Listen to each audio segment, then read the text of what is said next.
বিশ্বকে নাড়িয়ে দেওয়ার মতো একটা ঘটনা ঘটেছিল, সেটা কলকাতার আরজিকর হসপিটালে। এবং দীর্ঘ 5 মাস পর সেই মামলার শুনানি হলো এবং কালকে গত শনিবার সিঙ্গেলি সঞ্জয় রায় দোষী হিসাবে সাব্যস্ত হলো। তিলোত্তমা বিচার পেয়ে গেল সবাই বলছে, কিন্তু অ্যাকচুয়ালি এই যে মানুষের লড়াই ছিল, সাধারণ মানুষের যে লড়াইটা ছিল, সেটা অ্যাকচুয়ালি লড়াইটা ছিল তিলোত্তমার সঠিক বিচার যাতে পায় সেটা নিয়ে একটা লড়াই ছিল। কিন্তু কালকের তিলোত্তমার বিচার সমাপ্ত হলো এবং সিঙ্গেলি দোষী সাব্যস্ত হলো সঞ্জয় রায়। তাহলে আজকের আমাদের মধ্যে প্রশ্ন থাকতেই পারে, পার্সোনালি আমার মধ্যে প্রশ্ন, তিলোত্তমা তো বিচার পেল, কিন্তু তিলোত্তমা কি সত্যি সত্যি বিচারটা পেল, সঠিক বিচার পেল? কারণ একটা কথা, পুরানো কিছু কথা আজকের আপনাদেরকে মনে করিয়ে দিই।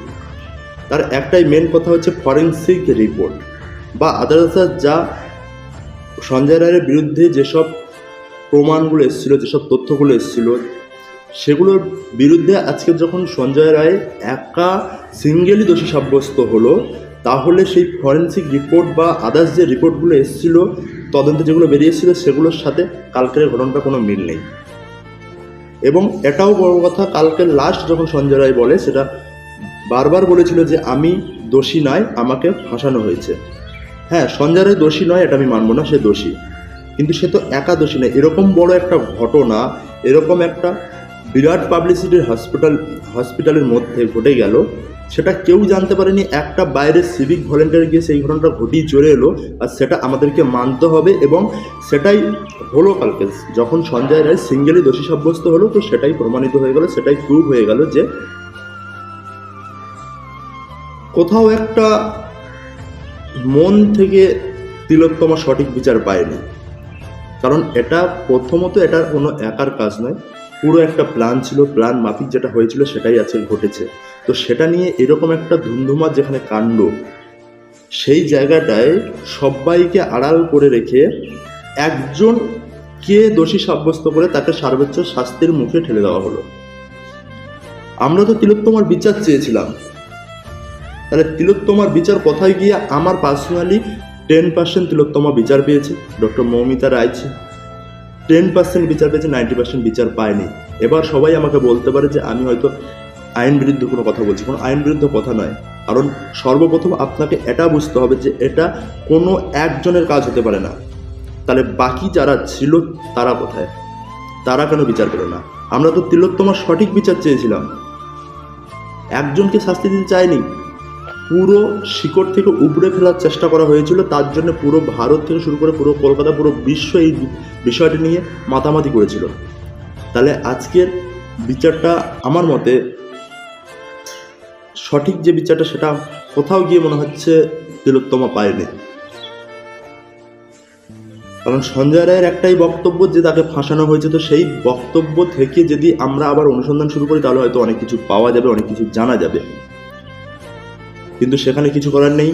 এই মুহূর্তে সঞ্জয় রায় লাস্ট দোষী সাব্যস্ত, তিলোত্তমা বিচার পেয়েছে, সবাই সেটা নিয়ে খুশি। কিন্তু কোথাও আমার মনে হচ্ছে তিলোত্তমা সঠিক বিচার পায়নি। তার কারণ আরও কিছু মানুষের মধ্যে ইনভলভ আছে, যাদেরকে খুঁজে বার করার চেষ্টা করা হয়নি, বা কোনোভাবে কোনো ব্যক্তিগত অ্যাক্টিভিটি দিয়ে তারা হয়তো সাইডে সরে গেছে এবং একজনকেই দোষীর দিকে ঠেলে দেওয়া হয়েছে। কারণ যেটা বলা হয়েছিল একজনের পক্ষে সম্ভব নয়, এত গ্রাম স্পাম পাওয়া গেছে, তো সেইখানে একটা মানুষ কী করে দোষী হয় এবং সেটা কী করে সমস্ত মানুষ কী করে মেনে নেয়, এই জিনিসটা নিয়ে এখনও একটু হলেও সংশয় আছে। হ্যাঁ, অবশ্যই শাস্তি হোক, সঞ্জয় রায় শাস্তি হোক কনফার্ম, কিন্তু তার সঙ্গে আরও যারা ছিল তাদের শাস্তিটাও দরকার, যারা তাকে সহযোগিতা করেছিল। কারণ একটা সিভিক ভলেন্টিয়ারকে একটা হসপিটালের মধ্যে সেই রুমটাতে আসতে দেওয়া, সে তো এত বড় সাহস পাবে না, তাকে সহযোগিতা করা হয়েছিল। তাহলে যারা তাকে সহযোগিতা করা হয়েছিল তারা কোথায় গেল? তাদের কেন শাস্তি হবে না? পুরো শিকড় থেকে গাছটাকে উপড়ে ফেলার চেষ্টা আমরা চেয়েছিলাম যাতে হোক, কিন্তু সেটা মনে হচ্ছে হয়নি। একটু চেষ্টা করার দরকার ছিল, সবাইকে শাস্তি দেওয়ার দরকার ছিল। যে সামান্য 1% যারা জড়িত ছিল তাদেরকেও টেনে বের করে শাস্তির আওতায় আনা উচিত ছিল। তাহলে মনে হচ্ছে তিলোত্তমার খুশি হতো, হ্যাপি হতো, তার আত্মার শান্তি পেত। সেই জায়গাটাই আমরা মনে হয় করতে পারিনি। জানি না কি হয়েছে কি ঘটেছে, কিন্তু কোথাও যখন সিঙ্গেলি দোষী সাব্যস্ত হলো সঞ্জয় রায়, তো তখন আলটিমেটলি পেলাম না আমরা আগের যে রিপোর্ট তদন্ত সেগুলোর সাথে যেন কোথাও একটা কোনো মিলই পেলাম না।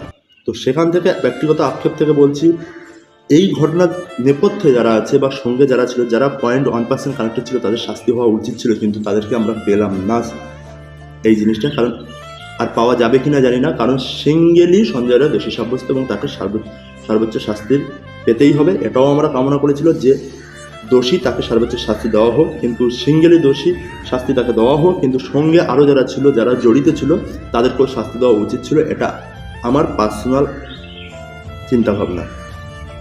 তো যাই হোক, এরকম শাস্তি কি শাস্তি হবে সেটাও আমাদের জানা নেই, কিন্তু যেটা শাস্তি হোক যেন এমন কড়া শাস্তি হয় যেটা ফিউচারে কোনো মানুষ, ফিউচারে কোনো পুরুষ বা ফিউচারে এরকম কোনো ঘটনা ঘটানোর জন্য কেউ যেন তার মাথায় চিন্তা ভাবনা, তার মাথায় থটটা যেন না আসে। এরকম শাস্তি বা সর্বোচ্চ শাস্তি যেটা আছে সেটাই হওয়া উচিত। শুধু তাই নয়, আরও যারা জড়িত ছিল তাদেরকেও টেনে বের করে এনে যেন শাস্তির আওতায় আনা হয়। এটা সাধারণ মানুষ হিসাবে, সাধারণ পাবলিক হিসাবে আমার রিকোয়েস্ট। সো চলো, যেটা চেয়েছিলাম 5 মাস পর আংশিক হলেও আমরা খুশি যে হ্যাঁ আমরা বিচার পেয়েছি, যার জন্য আমরা